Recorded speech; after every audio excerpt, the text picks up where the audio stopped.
है, 5 सेकंड बाद में मोबाइल पे आपके पास आ जाती है कि वहां ये हो गया। तो इसी कड़ी में मैं जो बात कहना चाहता हूं, प्रशासन का भी स्वरूप बदला है और जितना प्रशासन में टेक्नोलॉजी का प्रभाव बढ़ा है, वो पिछले 23 साल में बहुत बढ़ा है।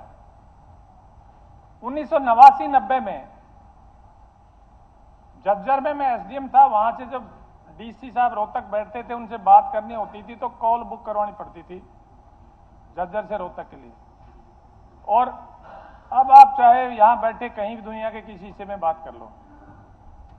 तो मैं जो हमारी सरकार की उपलब्धि समझता हूं, वो सबसे बड़ी उपलब्धि है कि हमारे माननीय मुख्यमंत्री जी ने जिस तरह से प्रशासन का एक नया स्वरूप विकसित करने की कोशिश की है, एक नई प्रणाली विकसित करने की कोशिश की है, वो बदलते हुए समय के साथ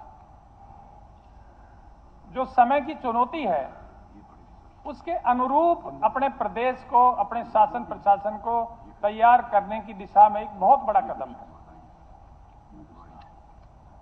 और जिस गति से, जिस पैमाने पे ये काम किया गया है, वो कोई छोटा काम नहीं था।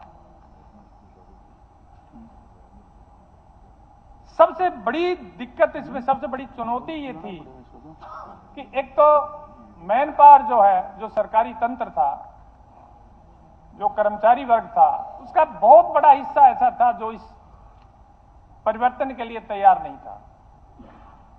और जब उनके अलावा दूसरी बात यह थी कि जो बेनिफिशियरी थे, जिन लोगों के लिए ये तैयार किया जा रहा था, उनके लिए तो एक बहुत नई चीज थी। और जब व्यवस्था को पूरी को बदलने की कोशिश करते हो,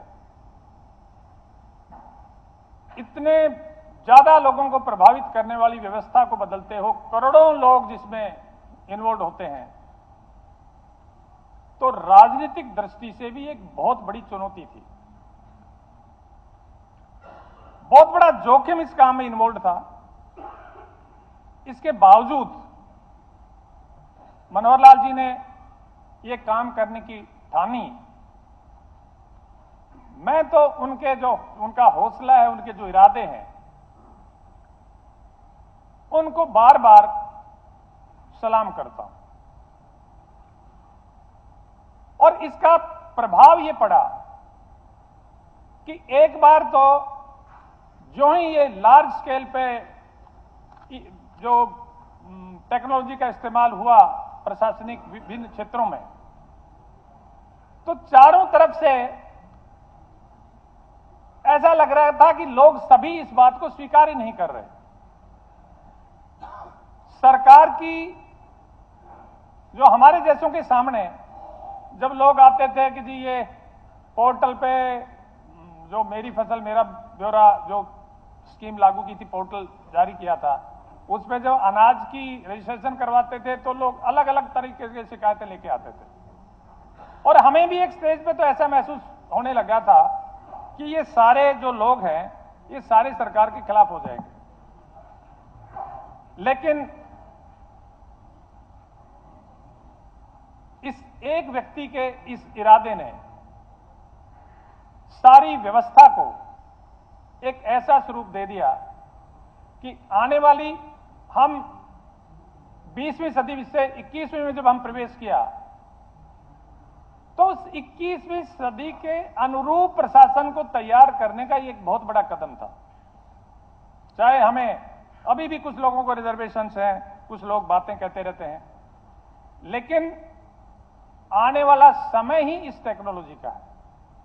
ये ठीक है कि ये काम जो 10 साल में होना था, उस काम को कुछ सालों में मनोहर लाल जी ने किया है। और ये थोड़ी बहुत जो दिक्कतें आई, वो दिक्कतें भी उसी की वजह से थी। लेकिन इस सब के बावजूद भी जिस हिम्मत से, जिस पक्के इरादे से उन्होंने इस काम को आगे बढ़ाया, मैं बार बार उनकी इस बात के लिए तारीफ करता हूं। और एक तरह से नई संस्कृति, प्रशासन को एक नई संस्कृति दी है, जिसमें जो मैनुअल काम थे वो सारे अब कंप्यूटर से होने लग गए। और क्योंकि बदलते हुए समय की मांग थी, शुरुआत में क्योंकि मानसिक रूप से लोग तैयार नहीं थे, सरकारी कर्मचारी तैयार नहीं थे, लोग जो बेनिफिशियरी थे जिनके लिए ये स्कीमें बनाई गई थी वो भी मानसिक रूप से तैयार नहीं थे। शुरू में दिक्कतें आई, लेकिन धीरे धीरे ये सारी बातें अब पटरी पे आ रही हैं और ये बहुत बड़ा काम था। अब अनाज बेचने मंडी में जाते हैं तो कोई दिक्कत नहीं होती। अगर ये बेनिफिट्स ट्रांसफर होते हैं, डायरेक्ट बेनिफिट ट्रांसफर होते हैं, पहले हमें ध्यान है 1977-78 के लगभग एक बार ओले पड़े थे तो 100 200 रुपए के चेक जो बांटे थे उस तत्कालीन सरकार ने, तो लाइन लगा के लोग सारे दिन लाइन में खड़े रहते थे और अब पैसे खाते में आ जाते हैं, किसान को पता भी नहीं लगता, बैंक जाता है तो पता लगता है कि तेरे खाते में इतने पैसे आ गए। पेंशन, ओल्ड एज पेंशन के लिए पता ना कितने तरीके के बातें की जाती थी। अब ओल्ड एज पेंशन जो ही 60 साल पूरे होते हैं घर मैसेज आ जाता है कि भी आपकी ओल्ड एज पेंशन शुरू हो गई है। तो काफी सारी सुविधाएं इससे हुई हैं। और इसके साथ ही मैं कुछ, क्योंकि टाइम हो गया, आप फिर घंटी बजा दोगे थोड़ी देर में, एक दो बातें बस मैं अपनी जनरल बातें कहूंगा।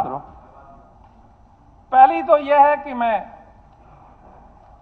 कृषि, ये अपने पावर मिनिस्टर आ गए हैं, मैं इनसे एक निवेदन है कि ये बीपीएल कॉलोनी जो है इनका बाकी हरियाणा की सारी कॉलोनीज में पीछे कनेक्शन हो गए थे डोमेस्टिक सप्लाई के, महेंद्रगढ़ जिला रह गया था उसमें।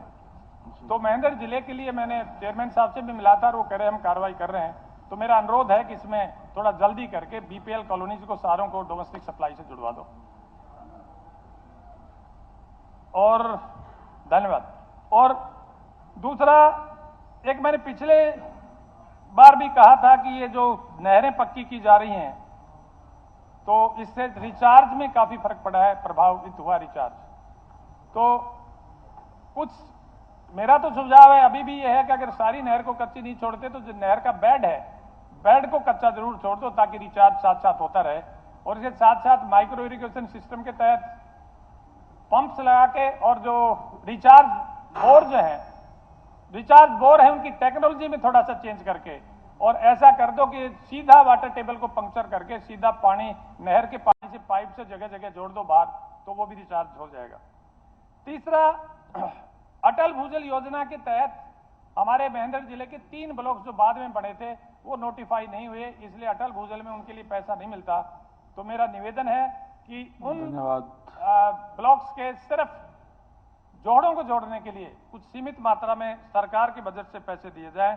और अंतिम बात यह है कि ये कई कर्मचारी जो लंबे समय से टेम्परेरी कॉन्ट्रैक्ट पे टेम्परेरी चल रहे हैं या अस्थायी चल रहे हैं, जो लंबा समय 10 साल से ज्यादा जिन लोगों को हो गया, तो जो सुप्रीम कोर्ट का जजमेंट है उमा देवी के केस में, उसमें भी 10 साल के बाद में सैंक्शन पोस्ट के अगेंस्ट रेगुलाइज करने का प्रोविजन है।